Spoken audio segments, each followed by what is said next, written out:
Hello and welcome to episode 160 of the Empowered Hormones podcast. Today I'm chatting about the impact of gut health on weight loss. So a lot of women come to me with gut health symptoms, and although this is the driving force that they want to do the functional testing and join the root cause program to actually heal, restore and not have recurring gut issues, part of the symptoms they're coming to me with often involves weight loss or struggling to lose weight. Now, this can be tied into a various number of factors. Weight is quite a complicated issue in a sense. We're looking at thyroid function, we're looking at adrenal health, we're looking at hormone imbalance, but a key part of the picture is actually your gut health and those microorganisms in there. So today we're sort of going to pull that apart a little bit and give you a little bit of a breakdown as to why running functional stool testing and why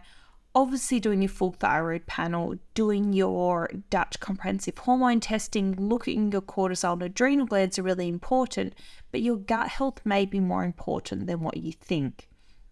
Now, the bacteria and the other microorganisms in your gut are known as your gut microbiome. So usually I keep it quite simple and just say gut bacteria, good, bad bacteria. There's obviously in-depth amount of species in there, which when you look at the YouTube videos of some of the podcasts I've done where I share screen the different types of bacteria in your gut that show up in the GI 360 or the GI map, you'll understand how complicated, not complicated in a bad way, not like a bad ex, but your gut microbiome is complex, is probably the word I should put in there. I'm not sure if you guys understand this, but when I do record a podcast, I actually don't have all my podcast notes written out specifically. Like I've got dot points and I work from dot points and I kind of just let my brain do its own thing. I know that is not the way everyone runs podcasts. Some people have really in-depth notes. Even when I'm interviewing guests, I actually only just have a couple questions that I talk because I like to see where the conversation goes and where it flows, and it just generates a more authentic conversation. But then I do also always want these guys to walk away with specific practical things that you can obviously implement in your life and that are going to be beneficial for you. So that's just, I've totally gone off topic now. See, this is what happens. But that's just a little bit how my podcast rolls, which is why even though you walk away with answers from an episode, there I will pull things in that are relevant day to day. And also my words will sometimes be wrong. You'll be like, Sheradyn, that is not the right word for that sentence. That is why, because I like to just take it as my brain goes with it, as opposed to having it structured and feeling like I'm reading out notes to you, because it just doesn't feel very authentic and it's not really the way I consult either. So anyway, as we were, so your gut microbiome impacts your physical and your mental health, right? Also your weight, also your energy levels, also your hair loss, also your fatigue. Your skin is a big one. All these things come back to your gut microbiome. But we also understand that many factors, including the foods you eat, will impact the type and the balance of the bacteria found in your gut. Other things that will affect your gut microbiome: stress, not enough sleep, not enough physical exercise, processed foods, smoking, alcohol, antibiotics, birth control pills. Actually, any medication will alter your gut microbiome in some kind of way. So Panadol or any kind of non-inflammatory or anti-inflammatory drugs like Nurofen, or depending where you are around the world, it will vary. The gut microbiome is also affected by things we cannot control. So our environment, our age, our birth mode, so whether we were C-section or natural birth, and whether we're breastfed or bottle fed as a baby. So when we look into the research of gut bacteria and weight specifically, there is 15 good bugs that are linked with better health and lower weight. But here's the catch: your probiotic supplements don't contain these generalized 15 good bacteria that are going to impact your weight. The only way to get these bacteria is by changing what you eat, because you need to be feeding them, right? So Bifidobacteria, lactobacillus are two of the most common bacterial strains you can get in supplements. They're also quite commonly to see them low in the microbiome. They're also quite easy to grow. So yes, probiotics are expensive relative to other sort of supplements. But if you look at trying to buy, say, Akkermansia, which is one that's very commonly low in a leaky gut lining picture, it's insanely expensive. It's like a couple $100 for a small amount because it's even more, unshelf stable. It's even less stable. That's still not the right way of putting it. It is the hardest to grow. It is very, very hard to grow and to culture, whereas the other bacteria are easier to grow and culture. They store well in the capsules, they store well in the fridge. Some are shelf stable. And then they also survive your digestive tract to actually get to your large intestine to alter your microbiome. But a lot of our good bacteria we can't supplement with. Like if you have a look at your GI map and like I said, that shared screen, I think that was episode 157, and you have a look at all those different bacteria strains in there. They are not in your probiotics, okay? They are not in your probiotics because it would just be impossible to do and it would be really expensive as well. So what I want to say about that is that prebiotics are the fuel for your gut bacteria. So you find them in your plant fibers. They're often classed as your high FODMAP food. So your onions, your leeks, your garlics, bananas, asparagus, legumes, whole grains. They're all really beneficial in building out that microbiome, okay? So even your fermented foods are really good here. And then we also think of our polyphenols, so our herbs, our spices, the colour that's in our fruits and vegetables, our nuts, our seeds, our green and black tea, our coffee, our cacao, our dark chocolate, all really rich sources of food for those good bacteria. When we feed out those good bacteria, then we go, okay, can we start to impact weight? Okay, so I feel like years ago, if someone had asked, do the types of bacteria that live in my gut, are they impacting my weight loss? Someone would have said, well, that's ridiculous. No way. But it is actually true. So we've known for quite a long time that these bacteria live in our intestines, but I want to say only in the last 5 to 7 years has it really started becoming mainstream, because when I first got really sick at 17, so what's that, like 13 years ago, this information was not around, it wasn't accessible, it was not as well known. So we've always known there's been bacteria in our gut, right? Because it's warm and there's nutrients in there. It's such a great place to live. But through the science and through people like me who love looking into this data and running the research on people, so doing the stool testing, we start to see that different bacteria are linked to mental health conditions, nutrient absorption, metabolism, weight loss, neurodivergence. So there's different things that are impacted by those microbiome, okay? So these bacterial genes make substances that then get into our human bloodstream, affecting our chemistry. So can they affect our weight? Well, when we eat food, our gut breaks it down into small pieces. Only the smallest pieces get absorbed into our bloodstream. The rest is eliminated as waste. So if we're looking at a caloric component, the gut bacteria help break down our food. Therefore, if our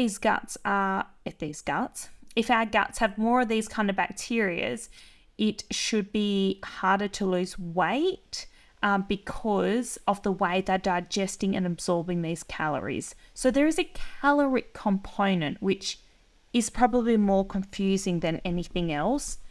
But what we really want to understand is if the different type of bacteria are impacting this balance, okay? So like I said, there definitely is this caloric component. How are they breaking down the food? If they are better at chopping the food into small pieces that are getting digested, does that impact the calorie intake? This is not actually something I care about. I don't care because it's such a minute, small amount. My concern with weight and bacteria doesn't come down to, is it absorbing calories? Is it breaking down our food? And is that impacting that calorie absorption or not? Because what we actually want to know when we're looking at the ways that the gut bacteria impact weight is, do you have the specific bacteria that supports nutrient uptake, hormone balance, thyroid, and metabolic function? That's my first question. Do you have that?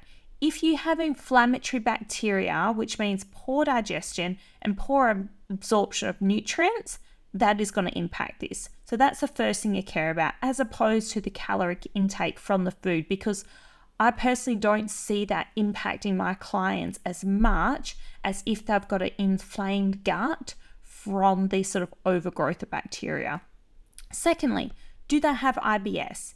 If you have IBS, 99% of the time caused by SIBO, so small bacterial overgrowth, you're going to have constipation or loose stools, which is going to impact your training, your energy, and your muscle gain. So gut dysbiosis giving you symptoms is going to impact the way you feel, which is going to impact your training, the way you eat, when you eat, how you recover.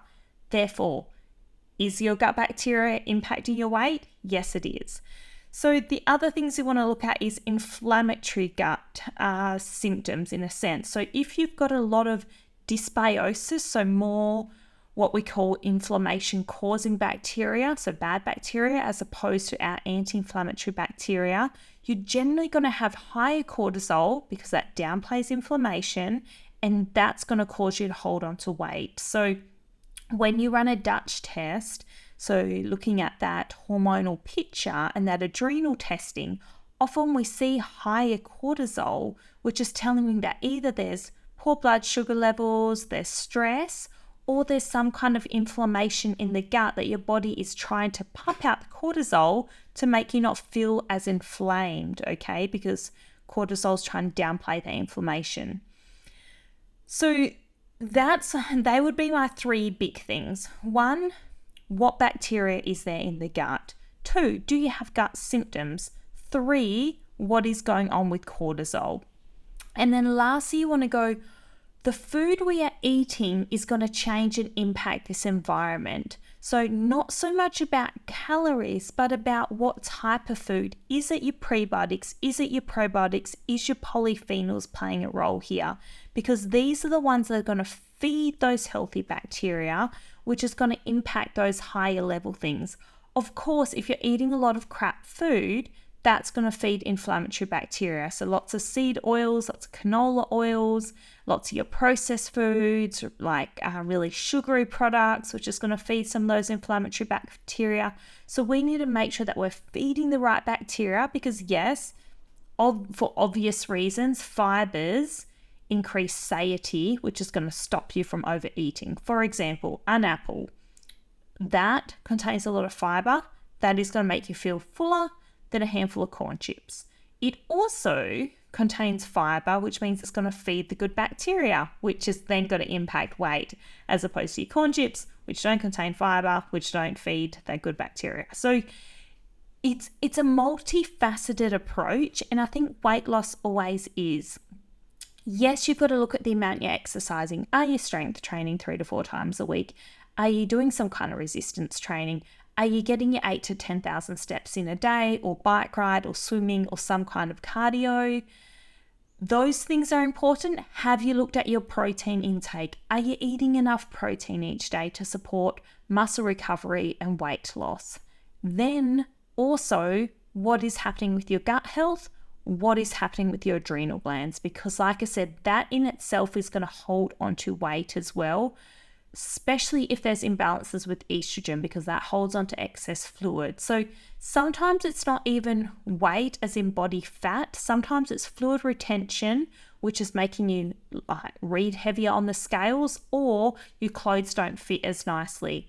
Within a week, sometimes maximum 2 weeks of joining the root cause program, women are seeing reduction in weight, but also their clothes are feeling better, because not only is the weight dropping off, but they're rebalancing that bloating, so they're not feeling so bloated, but they're also rebalancing their minerals, so they're not having so much water retention.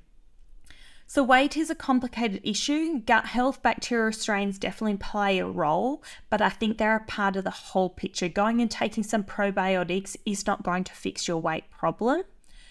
Fixing the root cause healing that leaky gut lining, re-establishing and feeding a good microbiome, which means you're going to eat more fiber, which is going to keep you fuller for longer, which is going to stop you snacking, looking at your macros, looking at your exercise plan. That is the goal here. And that is what we do inside the Root Cause program to ensure that you actually get the results and lose weight long-term, sustainably, in a way that's right for you, as opposed to going in with a short-term fix approach, because we all know how I feel about short-term fixes. And that is why I work in a 6-month program, because it means you're going to get results, right?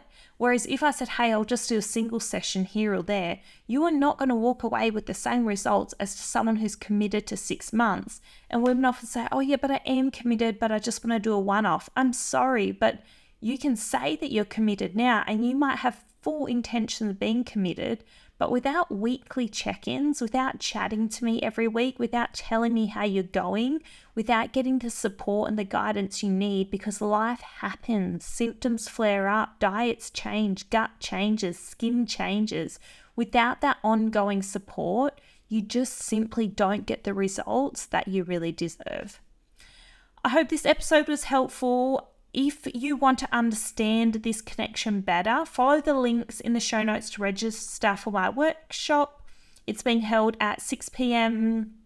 Perth time, so Australian Western Standard Time, on May 29th. So that might actually be today, depending when this episode gets dropped, but this episode should get dropped on the 29th. It's called Test Don't Guess. So let's take the guesswork out of weight loss and out of gut health and get you the solutions to your gut symptoms and get you the results you deserve.